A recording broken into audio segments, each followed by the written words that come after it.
할렐루야. 네. 오늘도 우리 히즐라이프 처치는 하나님께 최고의 예배를 드리길 소망합니다. 지난 6주간 이어진 사마리아 여인에 대한 말씀을 오늘 마무리하게 됩니다. 저 또한 이 말씀을 묵상하고 연구하면서 새롭게 깨닫는 것도 많았고요. 또 개인적으로 도전이 되는 말씀을 발견하고 또 도전을 받기도 하였습니다. 하나님의 말씀은 알면 알수록 많은 것을 느끼고 또 누리면서 그 말씀을 누리면서 성장하는 것 같습니다. 그러니까 한 번 보고 끝나는 것이 아니라 또한 그냥 문자적으로 보고 끝나는 것이 아니라 그 말씀에 담겨 있는 하나님의 말씀의 그 뜻과 의미를 깨닫는 것이 중요하다라는 것을 다시 한번 느끼는 말씀 구절이었던 것 같습니다. 우리 함께 예배를 드리는 모든 분들 또한 이 요한복음 4장 사마리아 여인의 말씀을 통하여 하나님의 은혜를 느끼고 하나님의 뜻을 발견하며 깨닫는 그런 성장의 기회가 되는 오늘 마지막 우리 사마리아 여인의 말씀이 되길 소망합니다. 제가 오늘 말씀은 이제까지 5주간 이전 5주간 말씀을 드렸던 것을 짧게 요약하고 또 그 안에서 담긴 하나님의 뜻을 선포하려고 하는데요. 유대 지역에서 예수님께서 유대 지역에서 세례 사역을 어느 정도 마무리를 하셨습니다. 유대 지역에서 예수님께서 세례 사역을 할 때 수많은 사람들이 너무나 차고 넘치게 오니까 그 지역에 있는 종교 지도자들에게 강력한 경계와 여러 가지 이제 탄압을 받기 시작해서 예수님께서는 겸사겸사 다시 원래 예수님께서 사역을 했었던 그 중심지인 갈릴리로 발걸음을 옮기십니다. 근데 여기서 중요한 것이 있죠. 유대 땅에서 갈릴리로 올라가는 길은 총 3가지가 있다고 말씀을 드렸습니다. 불 좀 다 켜주시겠어요? 우리가 유대 지역에서 갈릴리로 올라가는 길이 총 3가지가 있는데요. 첫 번째는 여리고 지역을 통한 요단 동편 협곡 평지 바로 왕의 대로를 이용하는 방법이 있습니다. 이 왕의 대로는 유료 도로라고 하죠. 그리고 이전에 에돔 왕이 건설한 것입니다.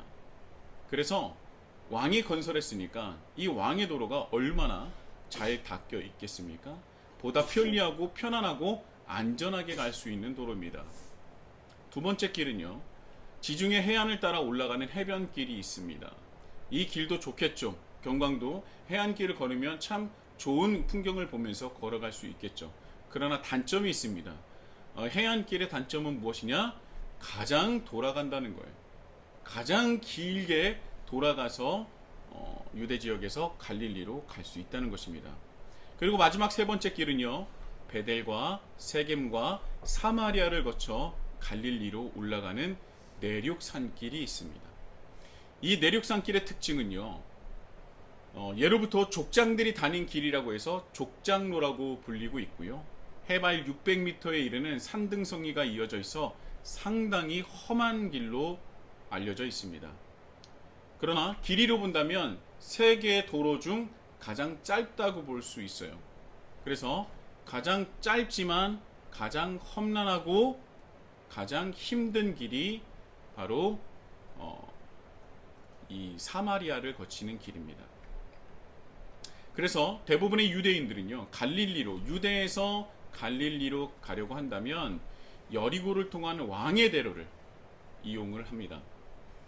유료 도로이기 때문에 돈이 들긴 하지만 그러나 가장 안전하고 편안한 길이기 때문에 그 길을 많이 주로 이용한다는 것이죠. 그런데 이 3가지 길 중에서 유대인들은 절대로 가지 않을 길이 있습니다. 가면 안 되는 길이 있어요. 가면 안 되고 가서도 안 되는 길이 있습니다. 바로 어떤 길입니까? 베델과 세겜과 그리고 사마리아를 거쳐 올라가는 족장로입니다. 유대인들은 왜 사마리아를 통한 족장로를 이용하지 않을까? 우리는 이미 5주 동안 제가 누누이 강조했기 때문에 여러분들을 잘 아실 거라 생각합니다. 제가 간단하게 말씀을 드린다면 남유다와 북이스라엘로 나뉘었을 때 사마리아가 북이스라엘의 수도가 되었어요. 그래서 여기서부터 실제로 사마리아에 대한 유대인들의 복잡한 심경, 때로는 증오, 때로는 미움, 때로는 섭섭함, 안타까움이 있지 않았겠습니까? 실제로는 여기서부터 그 마음이 어그러지기 시작했을 거예요. 남유다 입장에서는 국가가 분열된 것도 화가 나는데, 또 그곳의 수도의 상징이 바로 사마리아라고 하니까 그렇게 좋은 감정은 아니었을 것입니다. 그런데 이 상징성뿐만 아니라 이 북이스라엘이 아수르에게 멸망한 후 아수르의 혼합 정책으로 인해서 사마리아 지역에 이방인들을 강제 이주시켜서 민족의 정체성을 희석시키고 잃어버리게 했습니다. 유대민족은 하나님께서 선택하신 민족으로 그 민족의 순결성을 매우 강조해온 터이기에 이방인과 섞이는 혼합 정책은 유대인의 정체성을 흔드는데 최대의 효과라고 보았기 때문이죠. 그래서 아수르는 그 아수르의 그 북이스라엘의 수도를 완벽하게 혼합 정책으로 강제 이주, 강제 혼인을 시켰습니다. 그래서 사마리아 지역은요, 급속도로 그들의 유대 민족이라는, 이스라엘 백성이라는, 하나님의 백성이라는 그 정체성이 급속도로 흔들리기 시작했고요. 결국은 이방 나라의 문화와 종교를 적극적으로 받아들이기 시작했습니다. 그래서 사마리아 지역은 나름대로 번창하게 되었는데요. 이방 문화와 여러 가지를 이제 가져오니까 이전보다 훨씬 더 문화적으로, 그리고 군사적으로 여러 가지가 부강하게 되는 듯 보였습니다. 그런데 여기서 문제는요, 유대인들 입장에서 사마리아는요, 하나님을 버린 배신한 사람들이 된 거예요. 하나님을 이방 민족과 혼합된 것뿐만 아니라 하나님을 버린 민족으로, 버린 지역으로, 버린 사람들로 인식했다는 것입니다. 그런데 또 보니까 잘 먹고 잘 사는 것 같아요. 그러니까 더 싫은 겁니다. 그래서 유대인들은 사마리아 사람들을 증오하기 시작하고 무시와 조롱거리로 삼습니다. 그래서 유대인들 사이에 최고의 욕이 뭡니까? 사마리아 같다라고 하는 것이 최고의 욕이 되었던 것이죠. 이 정도면요, 끝까지 간 겁니다. 사마리아는 유대인에게 있어서는 가장 치욕적인, 그리고 가장 가리고 싶은, 없애고 싶은 자신의 어떤 아픈 손가락이나 어떤 흑역사라고 생각하지 않았을까요? 그래서 이 유대와 사마리아 지역은 건너면 안 되는 강을 이미 건넌 관계가 된 것입니다. 적대적 관계가 되었고요. 서로 무시하는 것뿐만 아니라 증오 범죄가 점점 늘어나기 시작해서 여기서 누구를 죽이면 이쪽에서는 당연히 그거보다 더 많이 죽이는 그 증오 범죄가, 복수의 증오 범죄가 점점 심각해졌어요.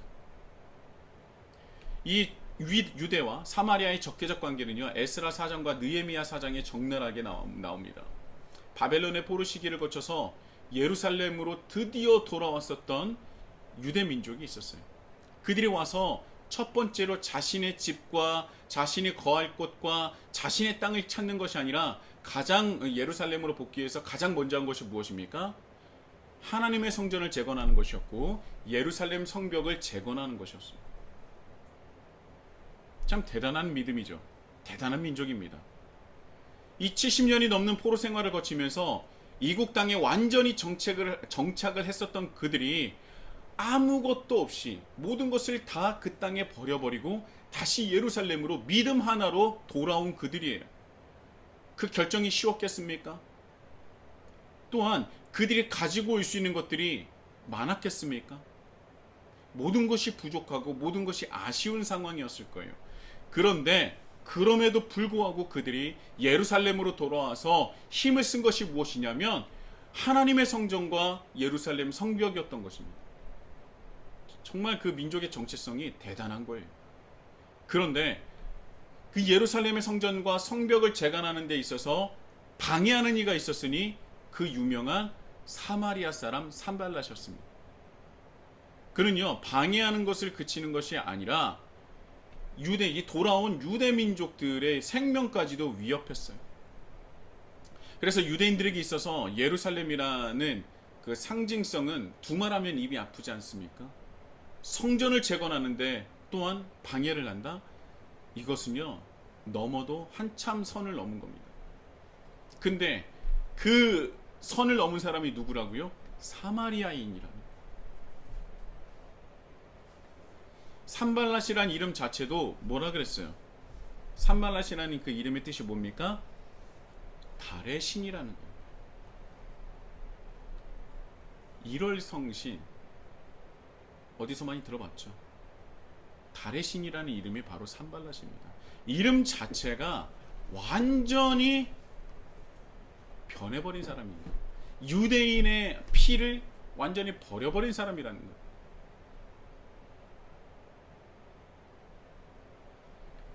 예루살렘 재건을 방해하는 것뿐만 아니라 생명의 위협까지도 줬다고 했잖아요. 그래서 느헤미야서를 보면요, 성벽을 재건하는 사람들의 한 손에는요 망치가 들려 있고 허리에는 뭐가 차 있다 그랬어요?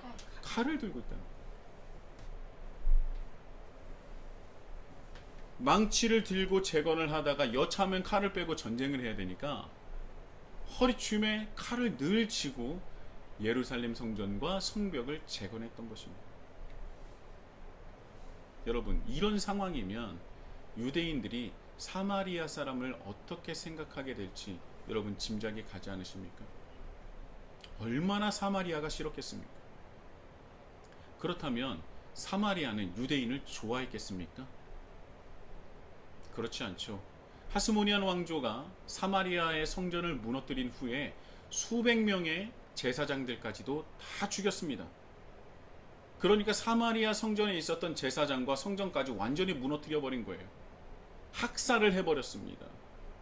그리고 그들은 이제 제사를 드릴 수가 없어서 요청합니다. 이제 우리는 어디서 제사를 드려야 됩니까? 그때 뭐라고 해요? 너희들이 드릴 수 있는 곳이 저쪽에 있지 않느냐? 예루살렘 성전을 얘기하는 것이죠. 그래서 어쩔 수 없이 예루살렘 성전에 가서 제사를 드리기 원합니다. 유대인이 받아줬을까요? 받아주지 않았어요. 그 안에서도 수많은 학살이 일어납니다. 절대로 사마리아 사람들을 받아주지 않았어요. 그래서 사마리아 사람들은 어쩔 수 없이 그리심산에 제단을 쌓고 그곳에서 제사를 드릴 수밖에 없었던 것입니다. 여기서 끝난 것이 아니에요. 유대인들은요, 사마리아 사람들을 증오하기에 사마리아 지역을 고립시켰습니다. 경제적으로, 종교적으로, 민족적으로 완전히 고립시켜서 그 안에 살고 있는 사람들이 살기 힘들 수밖에 없은 그 모든 것을 다 만들어놨어요. 그러니까 사마리아 사람도 유대인을 싫어하고 유대인도 사마리아 사람을 너무나 싫어하고 증오했던 겁니다.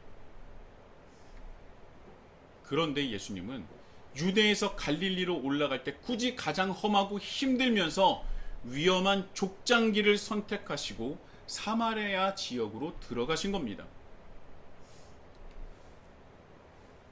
여기서 기독교의 본질이 나와요.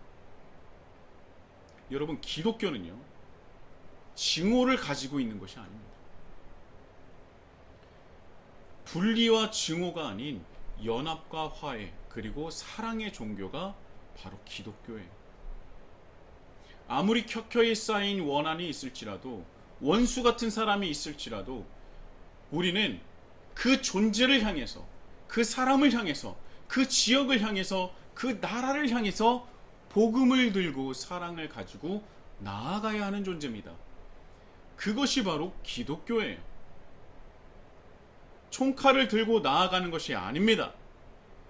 복음과 사랑을 들고 가져가는 것이, 나아가는 것이 기독교예요. 기독교는 연합과 화해와 용서, 사랑의 종교입니다. 절대 회복하지 못할 관계도, 정말 회복이 불가능하다 생각했었던 그 관계도 예수님께서 우리에게 주신 사랑으로 하나가 될 수 있다는 것을 알려주신 거예요. 그것을 제자들에게 보여주시고 가르쳐 주신 것입니다. 그런데요, 또 사마리아 안에서도요, 가장 힘들어하고 가장 비천하고 가장 힘들어하는 사람에게 먼저 찾아가신 것입니다. 그리고 그에게 사랑을 베풀어 주시죠. 사마리아 여인은요, 사마리아 안에서도 배척당하고 손가락질 당하던 사람이었습니다.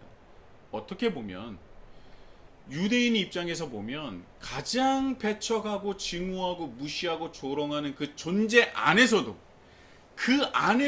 최악인 사람을 찾아가 예수님께서는 먼저 그의 손을 붙잡으신 거예요. 이것이 기독교입니다. 이것이 바로 기독교예요. 얼마나 사마리아 여인이 최악이었냐면 그 삶 자체를 너무나 하루하루 살아가는 것을 힘들어했던, 비참하게 여겼던 사람이에요. 그래서 하루 쓸 물을 기를 때 아무도 다니지 않을 그 무더운 시간에 물을 기르러 간 것이죠. 요즘 기상관측 역사상 가장 긴 열대야 현상을 경험하고 있지 않습니까? 굉장히 더워요. 굉장히 덥습니다. 그런데요, 이스라엘 지역의 더위와는 비교가 안 됩니다. 제가 말씀드렸죠. 우리나라 여름 평균 기온이 몇 도입니까? 23도, 4도예요. 평균 기온이 28도면 여러분 피부가 그렇게 하얗지 않을 겁니다. 23도에서 4도 정도 되는데요. 이스라엘 여름 평균 기온은 30도예요. 와, 오늘은 좀 시원하네. 30도. 와, 오늘 괜찮은데 30도. 지금 우리가 밖에 나가도 한낮에는요, 더워서 밖에서 활동을 못 합니다. 계곡물이 저절로 생각나요. 차가운 시원한 계곡물이 생각날 정도입니다. 그런데 우리 지금 이 더위보다 훨씬 더 더운 지역이 이스라엘 지역이라는 거예요. 그래서 너무나 더워서 한낮에는요, 외부에서 노동을 못합니다. 못하게 해요. 그런데 그 시간에 사마리아 여인은 그 무거운 물덩이 물 항아리를 쥐고 1시간 반이 넘는 그 길을 왔다 갔다 합니다. 왜요? 사람들의 눈에 피하기 위해서. 예수님은 누구를 찾으셨느냐? 가장 힘들고 가장 외롭고 혼자서는 전혀 해결하지 못할 가장 힘없는 자를 먼저 찾아가셨습니다. 그리고 그에게 힘을 주시고 용기를 주시고 문제를 해결해 주시는 것이죠. 그에게 먼저 다가가셨다는 것. 이것이 바로 우리가 지켜야 하고 또한 우리가 버리지 말아야 할 기독교의 본질 중에 본질인 것입니다. 문화적으로 종교적으로 모든 것이 단절되고 분열되어 서로 증오하는 사이일지라도 예수님을 사랑을 가지고 나아가면 된다. 그 증오와 그 미움과 수많은 분열 속에 필요한 것은 다름 아닌 사랑이다. 그것을 가르쳐 주신 것입니다. 그러니까 기독교가 전해질 때마다 화해가 이루어지고 하나가 될 수 없는 이들이 연합하게 되는 겁니다.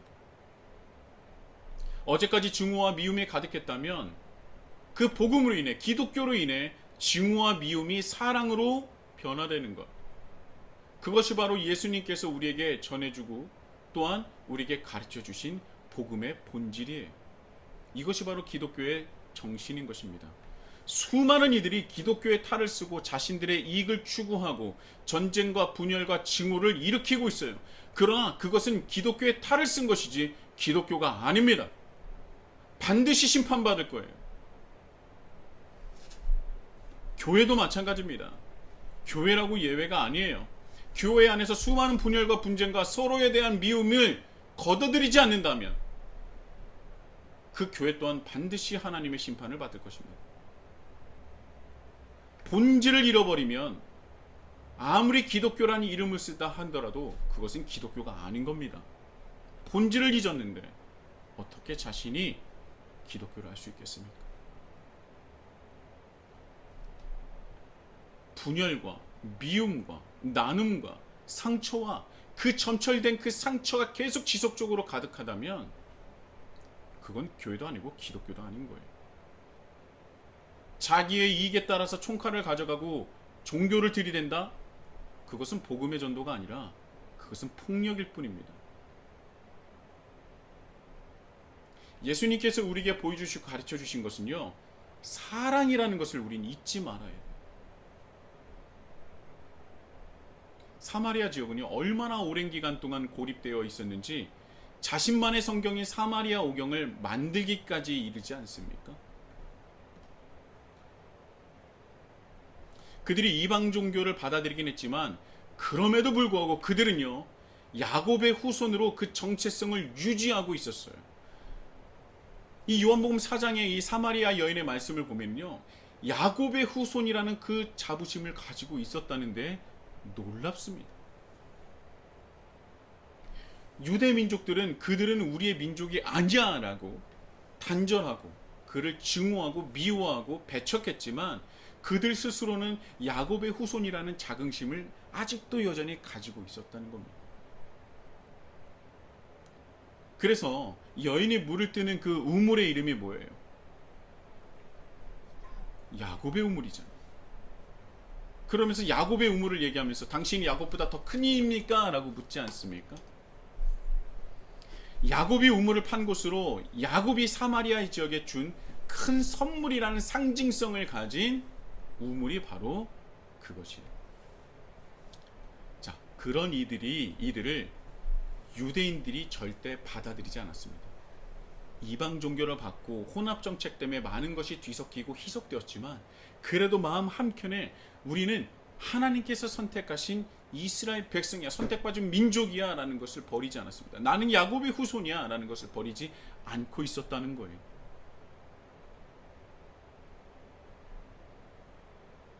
물론 유대인들에게만 문제가 있었던 것은 아니죠. 하나 가장 중요한 것은 그들의 이런 틀어진 관계를 다시 회복하려고 개선하려고 노력을 하지 않았다는 것에 가장 큰 문제 아니겠습니까?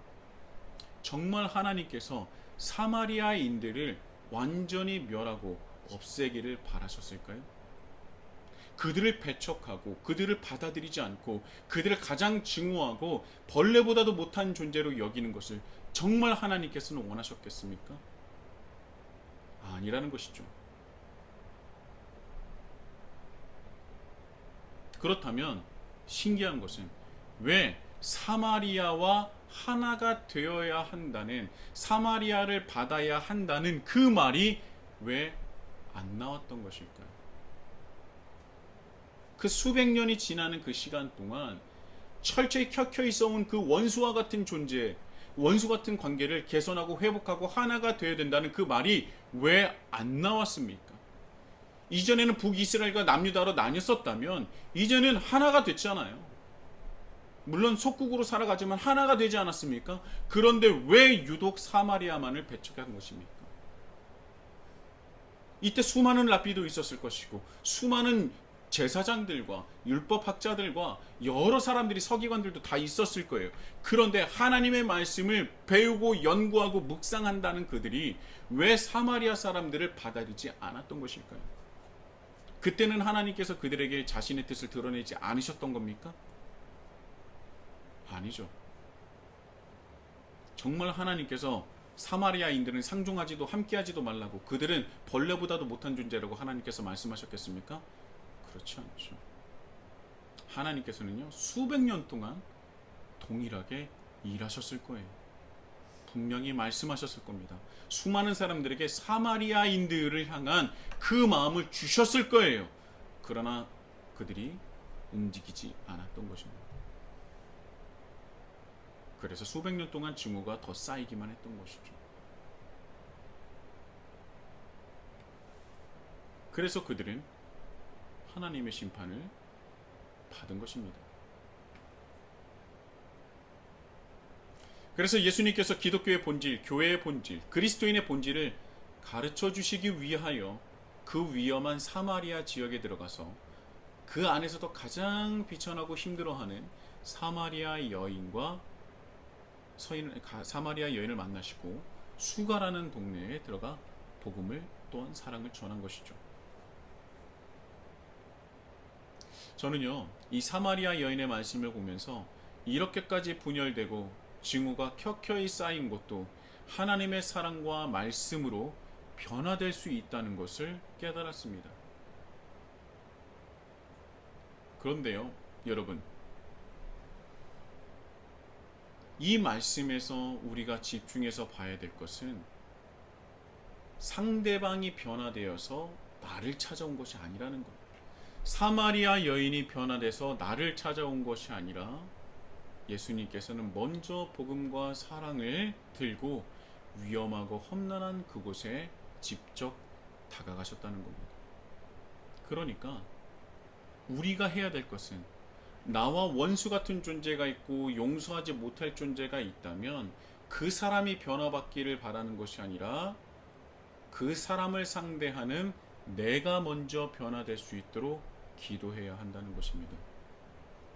기독교는 복음을 들고 나아가는 존재죠. 복음을 들고 기다리는 존재가 아닙니다. 관계를 회복하고자 한 발걸음을 나아가고 용서하고 화해하기 위해서 한 걸음을 나아가는 존재가 기독교이고 그리스도인이지, 그것을 받기 위해서 기다리는 존재가 아니라는 거예요. 상대방이 변할 때가 되어서 가는 것이 아니라 그저 사랑을 들고 예수님처럼 가는 것입니다. 내가 먼저 변화하고 성장하며 그 사랑을 가지고 나아가는 것이죠. 우리는 다른 것 없습니다. 예수님께서 걸으신 그 길을 그저 따라가면 되는 거예요.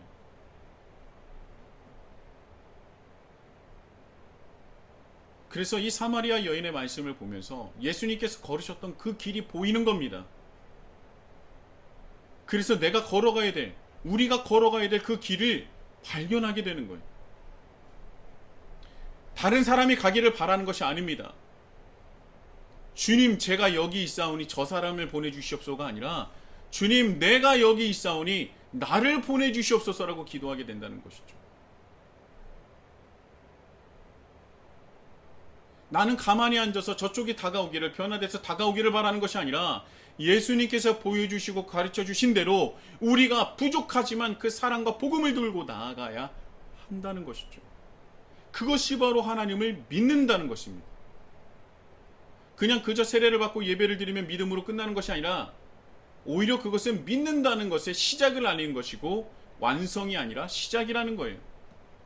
자, 사마리아 사람들이 변했으니 이제는 우리가 사마리아 지역으로 들어가자.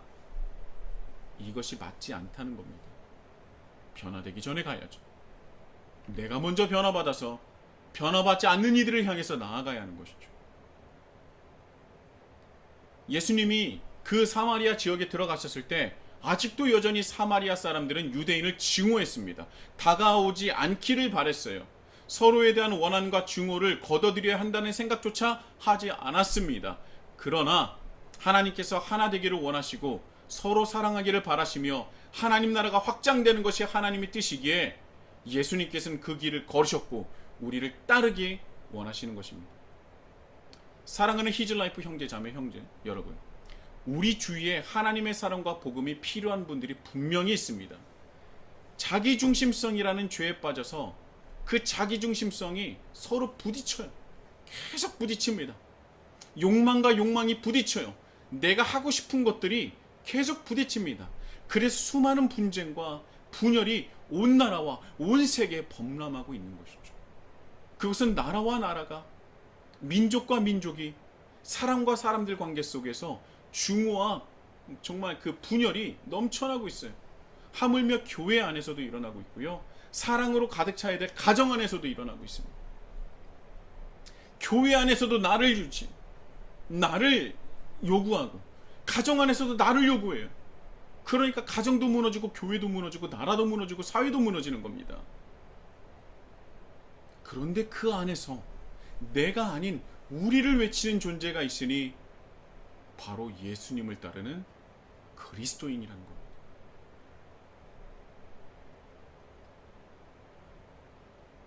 그래서 이렇게 자기중심성으로 자기의 욕망에 따라 살아가는 사람들이 서로 부딪히는 그 가운데 그들에게 가장 필요한 것이 무엇이겠습니까? 바로 하나 되게 하는 복음과 하나님의 사랑 아니겠습니까? 그리고 그 사랑을 전할 존재는 바로 저와 여러분이라는 것을 잊지 않으셨으면 좋겠어요. 그런데 이런 것이 있죠. 내가 내 스스로를 바라보면은 사랑을 전할 수 있는 존재가 될 것 같습니까? 할 수 있을 것 같아요? 안 될 것 같아요. 이거 불가능한데, 쉽지 않은데. 또 이런 생각도 들죠. 내가 정말 그 사랑을 전한다고 해서 저 사람이 잘 받아줄까? 이 욕만 먹고 쫓겨나는 것은 아닐까? 내가 너무나 부족한데 정말 도움이 될까? 그런데 그런 걱정은 하지도 않고 하지 마세요. 그렇게 살아보지도 않고 그렇게 전해보지도 않으면서 그런 걱정하지 마세요. 저는요, 믿는 것이 있습니다. 정말 우리가 부족하지만 믿음으로 예수님께서 보여주신 그 길을 걷는다면 반드시 약속하신, 예수님께서 약속하신 성령님이 우리를 도우실 줄 믿습니다. 나는 부족하지만 성령님은 부족하지 않으세요. 성령님이 우리와 함께 하시면 우리의 부족한 부분을 채워주실 것입니다. 그것이 성령의 역사예요. 그래서 나는 부족하기 때문에 나는 안 돼. 아니에요. 하나님은 완전한 사람을 찾지 않으셨습니다. 완전한 사람이 있었다면 이 땅에 예수님께서 오실 필요도 없을 거예요. 예수님께서 오셨다는 그 이유는 바로 우리가 완전하지 않다는 것에 있습니다. 그래서 약속하셨죠.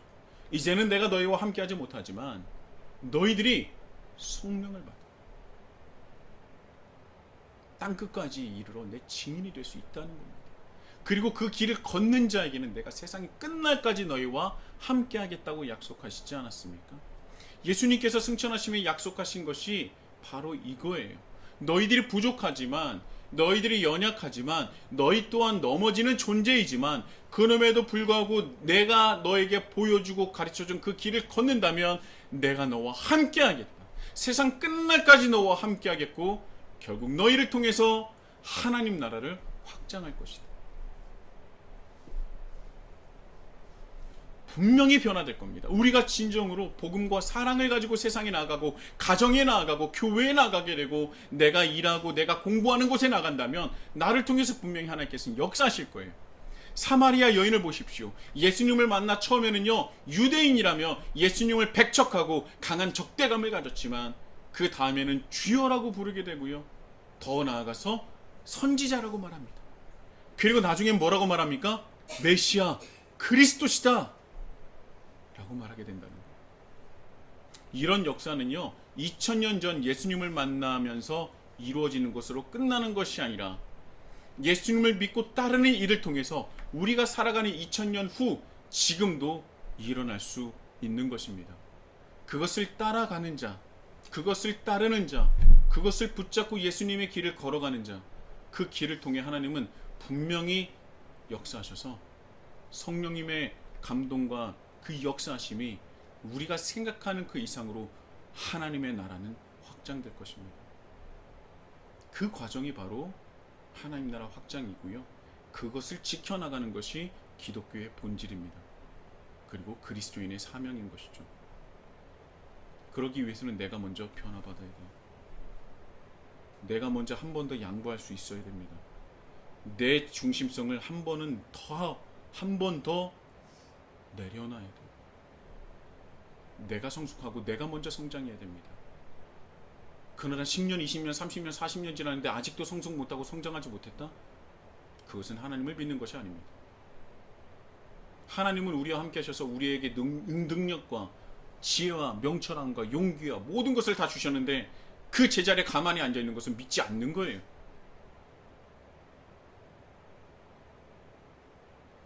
김영국 목사님은 이렇게 말씀하셨습니다. 저는 그 말씀이 참 맞다라고 생각했는데, 우리는 인간이기 때문에 한 번에 집을 다 지을 수 없습니다. 그렇기에 하루에 벽돌 한 장을 올린다고만 생각하십시오. 절대 한 번에 집을 다 지을 수 없습니다. 그저 우리는 부족하고 한계가 역력한 사람이기에 벽돌 한 장을 올리면 됩니다. 하루에 한 장씩. 그리고 1년이면 몇 장을 쌓습니까? 365장이 되죠. 그러면 작은 벽이 내 앞에 있게 될 겁니다. 그리고 그것이 1년 쌓이게 되면 십수년이 지나고 수십 년이 지나면 언뜻 보면 좋게 보일 집이 될 수 있다는 것이죠. 그것이 바로 하나님 나라예요. 한 번에 지을 수 없습니다. 벽돌 한 장만 올려보세요. 오늘 하루 내가 이제까지 사랑하지 못했던 존재를 한 번만 사랑하고 품어보십시오. 그럼 오늘 우리는 벽돌 한 장을 쌓게 되는 거예요. 내가 어제는 양보를 못했지만 오늘의 이 말씀을 듣고 내가 오늘 저 사람에게 양보를 한 번 해야지. 그러나 두 번은 못해. 이런 마음 말고요. 내가 오늘 저 사람을 한번 섬겨봐야겠다. 내가 저 사람에게 한번 양보를 해봐야겠다. 내가 어제는 양보하지 못해서 서로 싸웠는데 내가 다가가서 누구누구씨 미안해. 그러면서 밥 한번 사면서 벽돌을 한번 쌓아 보십시오. 그 벽돌이 1년이면 365장이 되고 10년이 되면 몇 장이에요? 여러분들 계산해 보세요. 3650. 3650장이죠. 자, 이렇게 올라가면 점점 많아져서 건재한 그런 크고 웅장한 집이 될 수 있고요. 그것을 바로 무엇이라고 하느냐? 하나님 나라다라고 하는 것입니다. 우리는 단번에 변화받고 성장할 수 없어요. 때로는 죄를 지어서 우리가 벽돌을 이제까지 쌓았던 벽돌을 부술 때도 있을 것입니다. 그러나 그럼에도 불구하고 하나님께서는 우리를 향한 기대와 사랑을 거둬들이지 않으시기에 여전히 우리를 향해 기대하고 기다리시기에 우리는 다시 시작하면 됩니다. 다시 시작하면 돼요. 다시 벽돌 한 장을 올리면 됩니다. 여러분 마음속으로 한번 생각해 보십시오. 내가 오늘 사랑할 수 있는 사람, 아니 이제까지는 사랑할 수 없었지만 사랑할 사람을 한번 생각해 보십시오. 그리고 그 사람에게 연락이라도 한번 해보세요. 그리고 카카오톡으로 시원한 아이스 아메리카노를 한번 쿠폰으로 보내보십시오. 처음에는 사마리아 여인처럼 당신은 유대인이 아니요, 당신은 누구 아니요 라고 얘기할 수 있어요. 그러나 그것이 한 장 한 장 쌓이면 나중에는 여러분들 나를 그리스도인이라 인정하게 될 겁니다.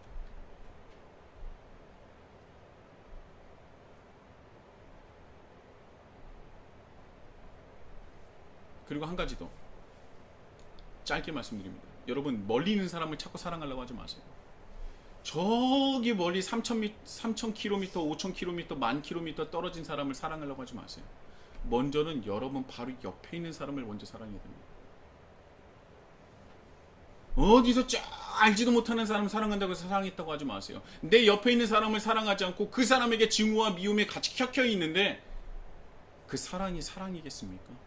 편한 사랑을 하지 마시고 어려운 사랑을 하시라는 겁니다.